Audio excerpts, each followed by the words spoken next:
আলু ভাজা করছি। আলু ভাজাটা করারই হলো যে আমার মেয়েকে খাওয়াবো, তাই সবসময় বলি মেয়ের জন্য এটা করি। যেটা এত তার মেয়ে খেতে পায় না, আমরাও খাই, তারপরেও বলি মেয়ের জন্য করি। আর এখানে একটা নতুন জিনিস সেদ্ধ দিয়েছি, ভাপাই বলা যায়। এটা হচ্ছে তুলতে পারছি না, এক হাতে ফোন আর এক হাতে তোলা যাচ্ছে না। যাই হোক, এখানে একটা নতুন রেসিপি করছি আমি।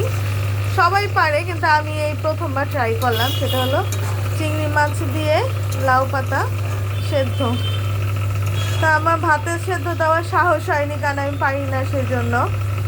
তাই ভাবলাম কড়াইতেই দেই।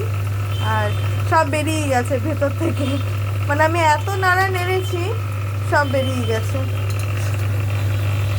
কে কে লাউ পাতা দিয়ে চিংড়ি মাছ সেদ্ধ খেতে পছন্দ করেন আমাকে জানাবেন।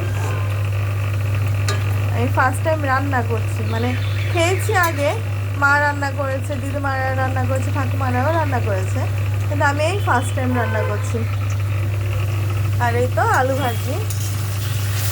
আর এমনি আরও রান্না বাকি আছে, মেয়েটা করে আমি বেরিয়ে যাবো, তারপর মা রান্না করবে।